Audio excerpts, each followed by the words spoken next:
What's up, booktube? Welcome back to my channel. My name is Laura if you're new here, and today I'm doing the Cemetery Boys book tag.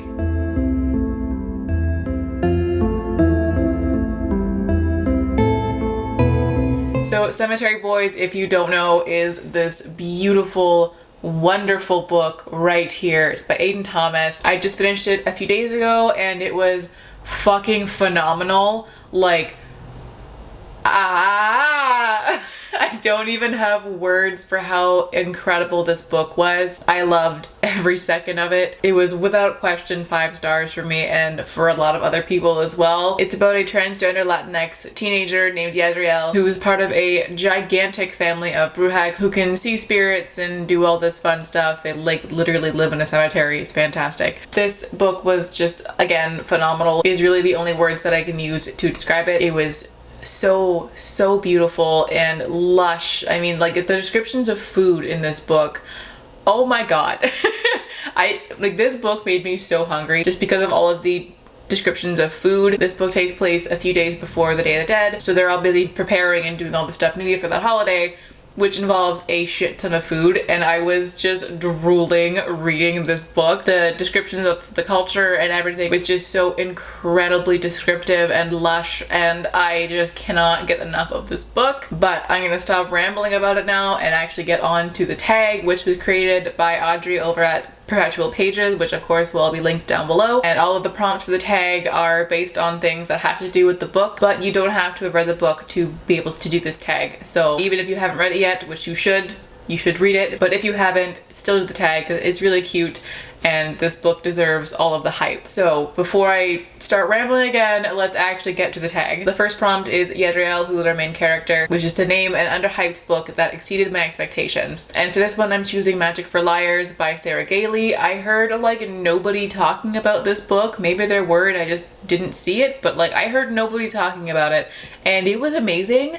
It was so good. This book is about a private investigator who's contacted by somebody who works with her sister at a school for magic people. Her sister is magic, she is not, but there's been a murder at the school and our main character takes the opportunity to prove herself that she is a good detective, but she also just wants to see what her sister's awesome magical life is like. This book blew me away. It's one of my favorite audiobooks. I definitely recommend the audiobook for this one. The narrator did a fantastic job. The voice for the main character was just perfect. It was like gravelly and sultry and just perfection. I loved it. And the whole atmosphere of the book is incredible. It's actually, I would say it's perfect for this time of year. If you were thinking about picking it up in the fall. The whole mystery in this book was just so well done. It really reminded me of the show Scream. In that show, as well as in this book, every single person is a suspect. Like, everybody's kind of shady.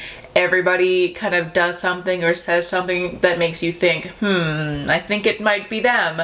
And then you meet the next person and you're like, wait, I think it might be them. And the next person, the same thing, and you're like, oh crap, like, who is it now? I have no idea. So even though I was suspecting every single person, it still made it become a complete and total surprise when the murderer was actually revealed. And I thought it was so well done. So if you like murder mysteries and like a little splash of magic in there as well, definitely pick this up because like I have not seen enough people talking about it or reading it, and it was so good. Next up is Julian, who is the character who was summoned as a ghost in the book, and his prompt is to name a book that doesn't stick to one genre. An Absolutely Remarkable Thing by Hank Green. This book is definitely genre defying to a T. It's kind of sci-fi, it's contemporary, it's kind of speculative fiction, it's social commentary, it's doing so many things at once and it just works so well. This book is technically a sci-fi, but it's not really about that. Basically, this book is about a 23-year-old named April May who is an artist living in New York City, and she's coming home one day at like 3 in the morning and she finds this gigantic statue that she assumes is just an art piece, and because she's an artist, she decides to take a moment to appreciate this beautiful sculpture. She calls her friend who does YouTube and has him come down, and they film this really funny video together where they're kind of like interviewing the sculpture. She names it Carl. They upload the video, and then by the next morning it has like millions of views, and April May is now seen as the one who discovered the Carls, because one of these statues has popped up in like every major city around the entire world at the exact same time, and nobody can figure out what they are, where they came from, what they're even made of, and it becomes this whole mystery of like, what the fuck are these things? But it's also about April May's rise to internet stardom. She becomes famous, she's a millionaire, she has a book deal, and she's on TV shows all the time, and she's doing all of these things. So it's really about that, but it's also like a sci-fi, possibly alien invasion, possibly government, military bullshit, nobody knows. So it's the mystery of that, but also social commentary on what it's like to be famous online in our modern day.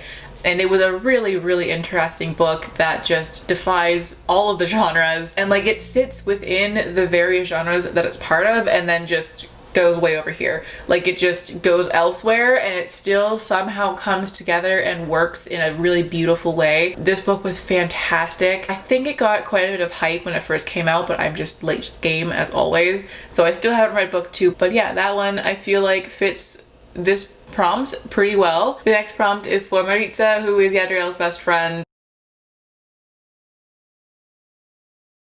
She is ride or die. Everybody on this earth deserves to have a friend like Maritza. She is pretty much the only one who is on Yadriel's side at all times. She is just badass and wonderful, and in the spirit of that friendship, for this prompt I'm choosing Battle Royale by Koushun Takami. This book I read because of a friend back in high school. I'm pretty sure it was the summer between grade 9 and grade 10. I was kind of between friend groups, and I was in a really, really bad place at the time with my mental health. I've always struggled with mental health, but there are certain periods where it's definitely been worse, and this was one of those periods where I could not find joy in anything. But one of my friends told me that she wanted to start an online roleplay group based on Battle Royale, and she asked me if I wanted to be part of it, even though I hadn't read the book yet. So she just told me to pick a random character and then read the book and it'll all be fine. So I did that. I went home and I picked the character Kaori Minami and started the online roleplay group, and then I read this book. And I did not know this, but Kaori Minami is just me at the time, not currently, but like like 15-year-old me was the exact same human as Kaori Minami. So it was just some weird twist of fate that out of all 42 characters in this book that I could have possibly chosen, I chose the one who was just myself, and it worked out so well. But this book got me through a hard time because of that online roleplay group. I ended up, loving this book and the manga series and the movies and everything, but it was the online roleplay group with my friend that really brought me a sense of community that I hadn't had for a very long time, and it helped me see some joy again. I was in a time in my life where like I never smiled, I didn't care about anything, I didn't care about anyone, and being part of this online group and having people to talk to and to laugh with and to have a genuinely good time with people was such a rare occurrence for me that I just grasped onto that, and it kind of became like a lifeline for me. I don't think the friend who started this knows how much it meant to me, but it meant the world to me that I had this little community of people who genuinely wanted me around and were excited by what I was writing and what I had to say, and it meant so much to me. So this book and my whole experience around it really got me through some very, very tough moments in my life, and I will be forever grateful to this book and that friend and that whole community. Even if we don't talk anymore, it'll still always hold a very special place in my heart. And now every time that I see this book on my shelf, it makes me smile. Even to this day, it's been almost a decade since then, and seeing this book on my shelf still makes me smile and feel some of that joy that I had when I was 15 and role-playing online as Kaori Minami. So there we go.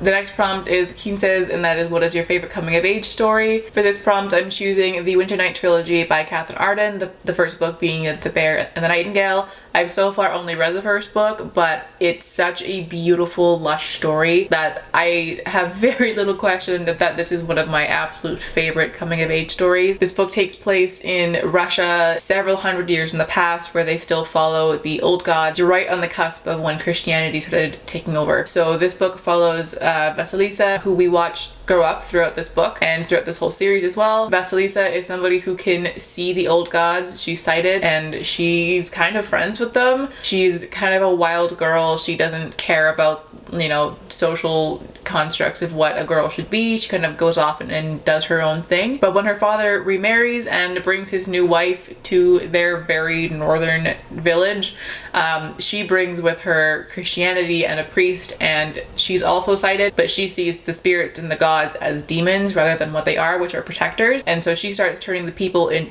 towards Christianity because she's afraid, and this causes the spirits to start to fade, which opens up the village to something very dark and evil coming their way. So Vasilisa has to help save them and stop this thing from coming and destroying everything, basically, even though she's just a kid and one that nobody listens to anyways. So basically this book just follows Vasilisa throughout her entire life as she's trying to deal with this, and she's learning about the old gods and all of these things and just kind of becoming who she is, which is her own person. So yeah, I absolutely adore this book. I can't wait to get to the next book. I can't believe that I haven't read them yet, but you know, that's just how things go always. But the writing style of this book is just so beautiful, and the world and the atmosphere is just wonderful, and I love it so much. I mean, it's just such a beautifully written story, and I cannot wait to finish the series because I've heard that the last book is like one of the best endings to a trilogy ever,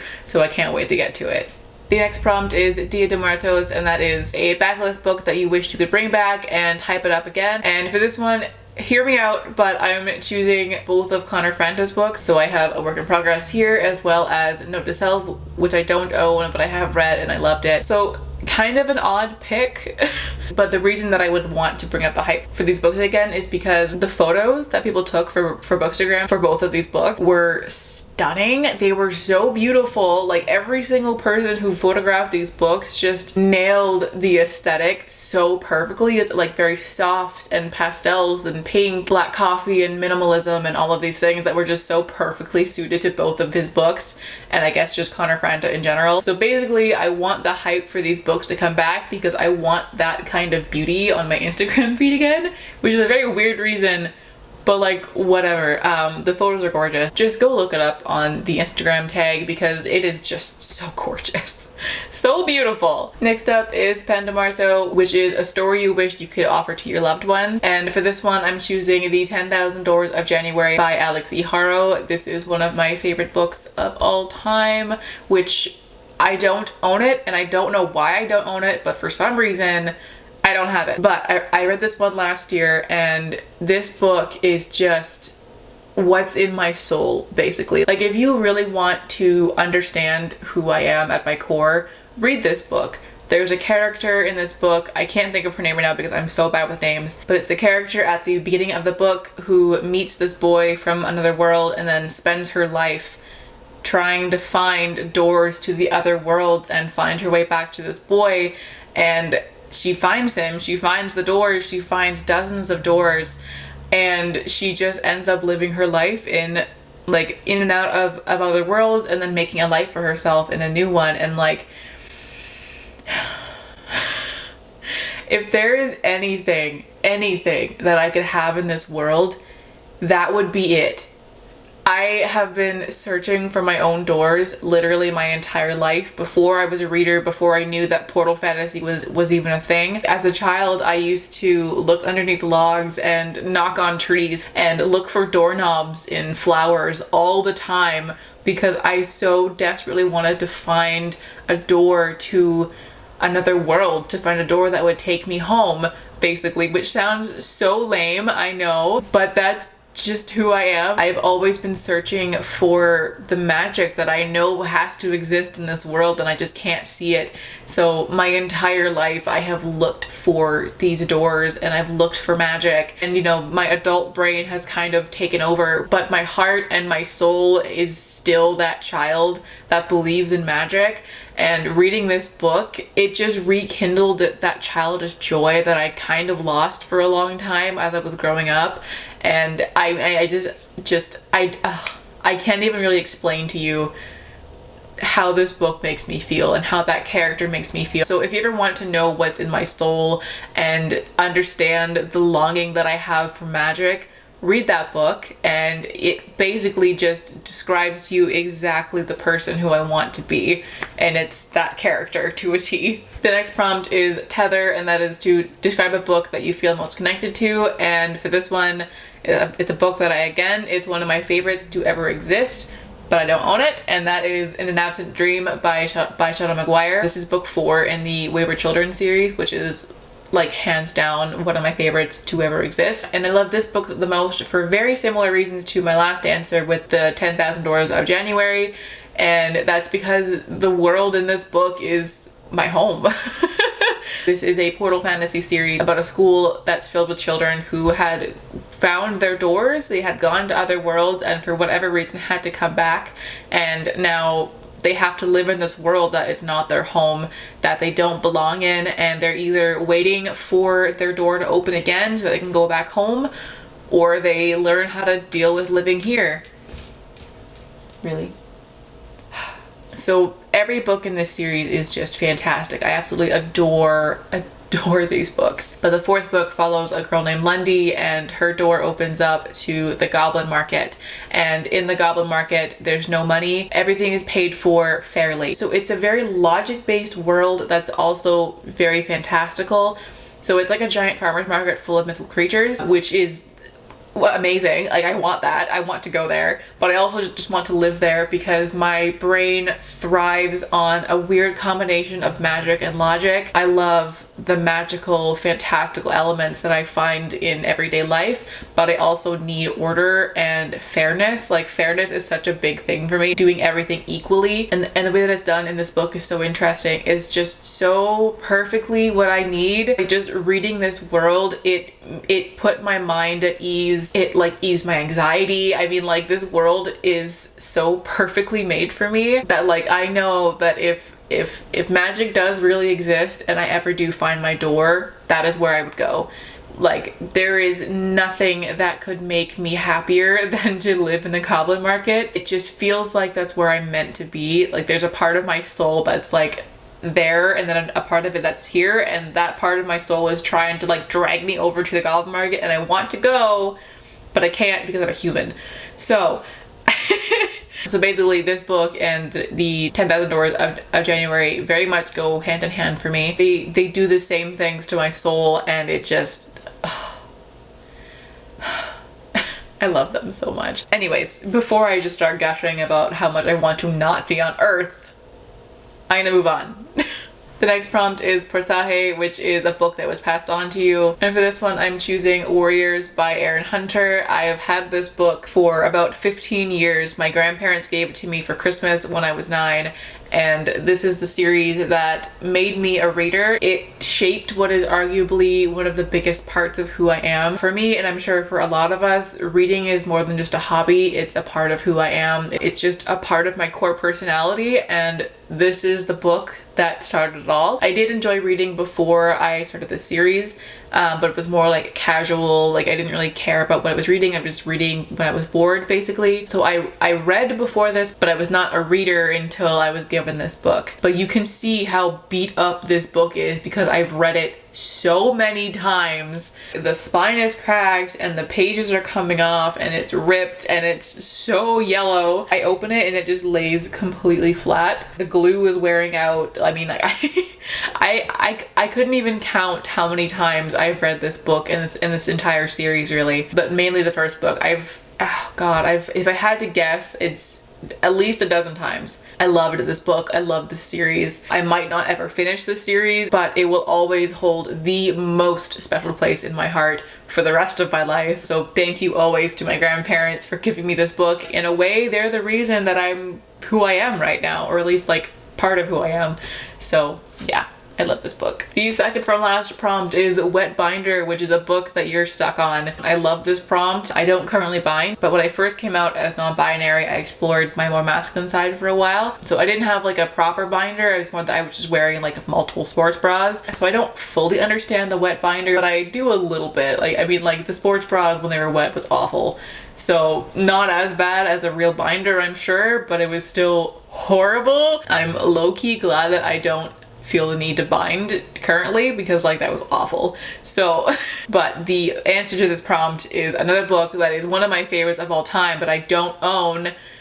What's wrong with me? And that is The Abyss Surrounds Us by Emily Skrutskie. This book is just amazing. It's so good. It's a YA sci-fi about lesbian pirates in a futuristic world raising a gigantic sea monster together on a boat, where the main character is a captive and the love interest is her captor. So it's a really interesting book. The premise is fantastic for me. This is what I want in every book ever. Like, just give me lesbian pirates, please. I need more of that. If any of you have recommendations for lesbian pirate books, comments, please give me this. But I will be forever stuck on this duology because of the way that it was done. So beautifully written. I loved all of the characters. I adored the world building, and the sea monsters and everything was just so fascinating. But I especially love the relationship because, as I mentioned, the love interest is captor and captive, which is a huge power imbalance, which like at first I thought it was going to be a problem, but that power imbalance is addressed immediately. And it's very quickly agreed upon that, like, yes, these two characters are attracted to each other and they want to be together, but the main character makes it very clear that nothing will ever happen between them until they're on equal ground. And I just loved that. I hadn't really seen that before. Like, I was used to YA novels where there's always a power imbalance and it's just not really addressed and it's just fine, and that has always really bothered me with romance in YA. That's partly why I don't like romance in YA that much, is because there's always that sense of power imbalance that doesn't really get resolved. It's just kind of seen as something that's like very normal, and I don't like that. And this was one of the first books I read where that was actually talked about on page, like with actual dialogue between the characters, and not just like thinking it, but it was actually conversation that kept happening and they kept bringing it up, and it was just so good. Yeah, so I just love this duology so much. It's just a phenomenal book for many reasons, but especially for the way that the romance was done, and I really cannot recommend them enough. And the last prompt is Picasso, who is a cat in this book who is adorable. And the prompt for this one is to name a soft book. Nobody is going to be shocked here, but I am choosing The House in the Cerulean Sea by TJ Klune. Oh, my heart. I read this book a few months ago and it still just makes me smile just thinking about it. It's about a 40-year-old social worker who gets sent to various orphanages for magical children and determines whether or not the school needs to be shut down or is fine to be kept going. So our main character, Lionel, is sent to an orphanage in the middle of absolute nowhere. He's told nothing about who the kids are. He's given a case file, but he's told that he's not allowed to open it until he arrives there, because if he does, then he would check it out and not do it. So he gets there, it's his first time seeing the ocean, and he just, he at first he's this very stuffy, stuck-up office worker who's all about the rules, but then like the second he sees the ocean for the first time, like a little bit of that starts to crumble away, and you just watch more and more of it crumble away as the book goes on, and it's amazing. But basically the school that he's sent to holds a gnome, a were-Pomeranian, a green blob that nobody knows what he is, there's a little baby dragon, and most importantly there is the Antichrist, who is a 6-year-old boy named Lucy, and he is the light of my life. He's so cute. And then there's the master at school named Arthur, who is also a 40-something-year-old who is adorable, and oh my god, I can't with this book. I can't, it's so good. So this book is a fantasy, it's a romance, it's queer, it's just so good. It's everything that I want, and just above all, it is just the epitome of soft. It's so soft.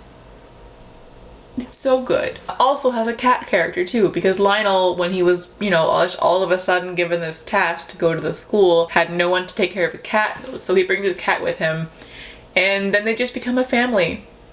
Just Lionel and Arthur and this cast of really fucking weird kids who are so sweet, they just become a little family together.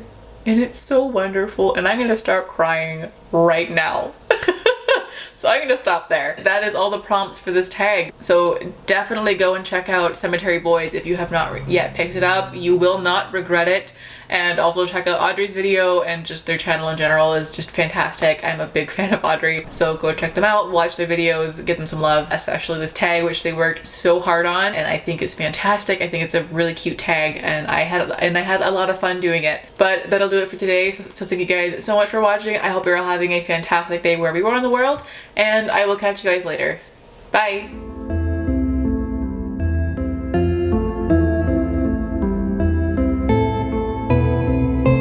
Oh, wow, my shirt color totally matches the book. Didn't mean for that to happen, but here we are.